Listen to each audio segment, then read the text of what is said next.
Assalamualaikum warahmatullahi wabarakatuh. Allahumma salli ala sayyidina Muhammad. Okey. Daerah Tanah Arab. Daerah Tanah Arab mana? Daerah Tanah Arab atau Jazirah Arab atau semenanjung Arabiah itu terletak di sebelah barat daya negeri Asia. Dia terletak di sebelah barat daya negeri Asia. Sebelah ke utara berwatas ke negeri Palestin. Nak pergi ke arah ke negeri Palestin lah. Perkampungan Badui Syam dan negeri Iraq. Dan negeri Iraq di sebelah timur berwatas ke Teluk Parsi, Teluk Oman, ke selatan Lautan Hindia dan Teluk Aden, ke barat Selat Babul Mandab, Laut Merah dan terusan Suez. Tanah di antara Port Said dengan Aden itu panjangnya sampai 500 batu. Antara tanah Port Said dengan Aden ni panjangnya 500 batu. Dan di antara Babul Mandab dengan Rasul Had 1300 batu. Antara Port Said sebelah selatan dengan Sungai Furat 6000 batu. Antara Port Said dengan Sungai Furat ni 600 batu. Adapun luas semenanjung Arabia itu sampai 1.200.000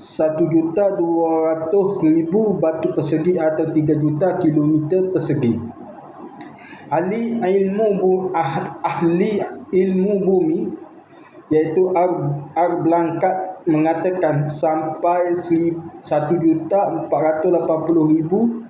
batu persegi. Kata Arblankat lah. Penduduknya pada masa ini adalah di antara 12 dengan 14 juta. Ahli-ahli bumi purbakala, baik dari bangsa Yunani atau bangsa Romawi atau bangsa Arab sendiri, telah bertikai faham tentang menunjukkan batas-batas jazirah itu. Xenophon telah memasukkan Sungai Furat dan sebahagian besar dari tanah Iraq ke dalam watasnya. Ptolemaios menyampaikan batasnya sampai ke Ribah. Bangsa Arab sendiri memasukkan semenanjung Sinai, Palestin dan Suria, yakni Syria, ke dalam jazirahnya. Tetapi kalau yang kita maksud dengan jazirah Arab itu, apa maksud dengan jazirah Arab itu? Yang kita maksud dengan jazirah Arab itu iaitu negeri yang biasanya diduduki oleh bangsa Arab. Maka akan jelaslah bahawasanya watas-watas tanah itu tidak dapat ditetapkan menurut satu ukuran, tetapi harus menurut perkisaran dan pertukaran masa.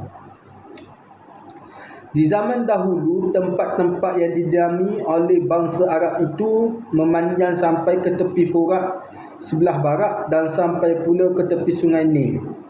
Sebab di zaman pemerintahan Raja-Raja Fir'aun, bangsa Arab itu menegakkan kemahnya juga di pinggir Sungai Nil sampai ke pinggir Lautan Merah. Bangsa Mesir sendiri mempunyai pandangan sejak zaman purbakala bahawasanya tanah-tanah yang di sebelah timur negeri mereka sampai ke watas negeri Babil hanya terhimpun satu negeri sahaja, iaitu negeri Arab. Apalah bezanya dengan orang Sumatera yang datang ke tanah Minahasa misalnya. Walaupun dia orang Bengkulen atau orang Tapanuli, namun semuanya mereka hitungkan saja satu asal, iaitu orang Sumatera. Lantaran itu, maka pembicaraan kita sekarang ialah memandang Jazirah Arab menurut pandangan sekarang, bukan pandangan purbakala. Sampai sekarang masih banyak lagi tumpak-tumpak tanah Arab itu yang belum diketahui. Meskipun penyelidikan ke jurusan itu tiada pernah dihentikan.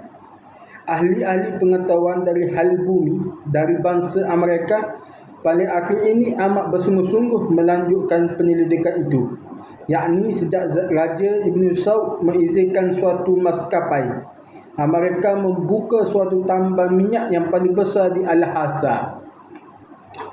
Dari pengetahuan yang ringkas yang telah disusun oleh para ahli penyelidik bahawa Sebahagian besar tanah Arab itu terdiri dari bukit-bukit batu yang melandai menuju padang lapang tanah Suria dan Selat Parsi.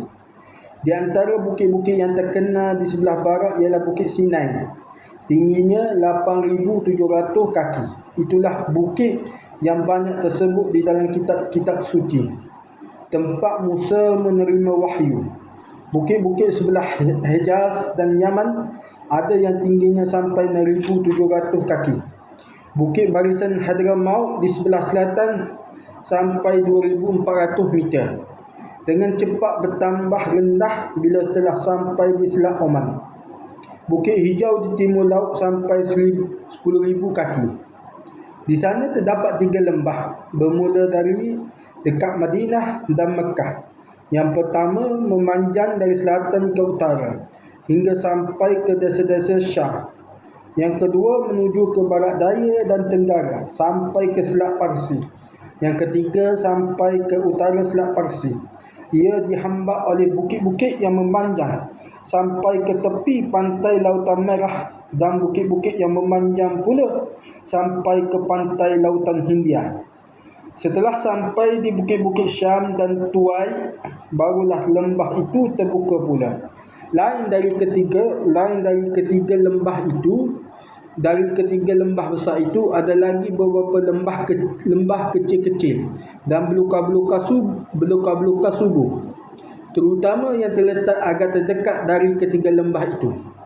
Bumi jazirah itu terbahagi dua, tanah yang subur dan tanah yang tandus.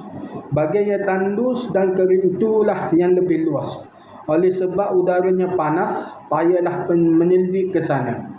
Tetapi dengan pesawat terbang, kesulitan itu sudah mulai dapat dipecahkan.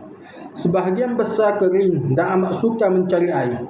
Hal itu sudah demikian sejak beribu tahun yang telah lalu. Oleh sebab itu sangatlah sulit kehidupan penduduknya.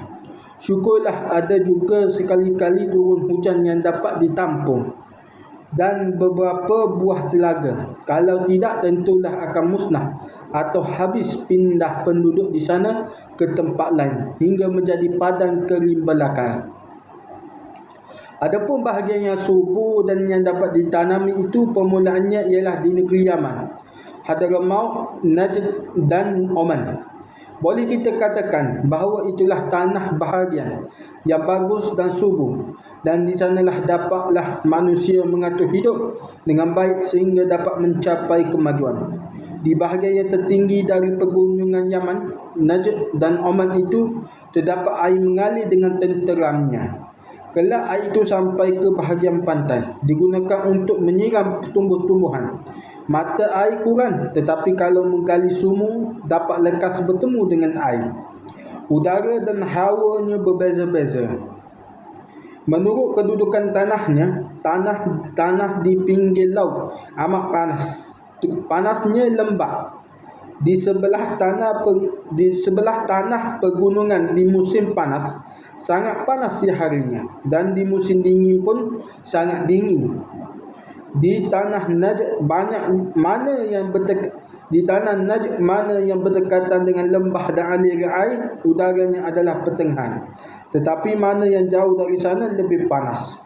Di musim dingin dan musim pancaroba, maka tanah Yaman sedang hawanya. Di musim Rabi', yakni musim bunga, hujan turun dan tumbuh-tumbuhan subur. Tetapi di musim panas sangatlah panas, sehingga ukuran panas di Sahara sampai 105 darjah di waktu siang dan 100 di waktu malam. Di lereng-lereng bukit dan negeri yang berdekatan dengan laut, ukuran panas sampai 84 darjah di dalam bulan Julai. Hujan turun di negeri Yaman ialah pada bulan Jun sampai bulan September. Di Najd sejak bulan November sampai bulan Februari. Ketika itu banyaklah air, tetapi salji jaranglah terdapat. Entah kalau di puncak-puncak bukit yang tinggi, sedikit. Di musim dingin berhembuslah angin selatan yang dingin menyusahkan.